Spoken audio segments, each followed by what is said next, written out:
ছোটবেলায় শখগুলো আমাদের চোখে যেমন আনন্দ এনে দিত, বড় হতে হতে সেগুলো কোথায় যেন হারিয়ে গেল।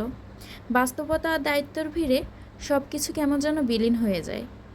শখটা ঠিকই থেকে যায়, কিন্তু সেই শখ পূরণের সাহসটা আর হয়ে ওঠে না। কথায় বলে শখের কোনো বয়স নেই।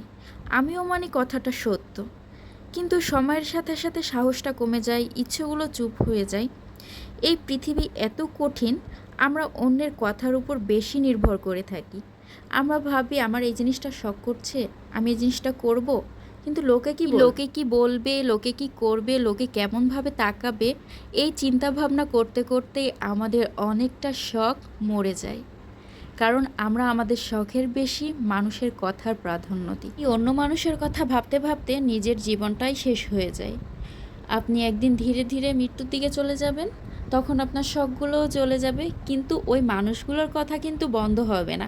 তারা কিন্তু কথা বলে যাবে আপনার মৃত্যুর পর পর্যন্ত। ভালোটা খুবই কম মনে রাখবে, আপনার খারাপটাই বেশি মনে করিয়ে দিবে।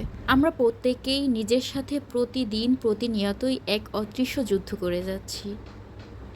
বাইরে থেকে সব কিছু স্বাভাবিক মনে হলেও ভেতরে ভেতরে প্রতিটা মানুষই লড়ছে নিজের মতো করে।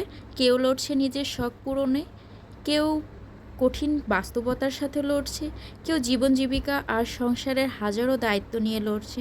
যার যে লড়াই সে একাই লড়ছে, তাহলে আমরা কেন অন্যের কথায় কান দিব? অন্যের কথায় কান না দিয়ে আপনার শখ আপনি পূরণ করুন, আর সময় থাকতে সময়ের মূল্য দিন। সময় ফুরিয়ে গেলে আফসোস ছাড়া আর কিছুই থাকবে না।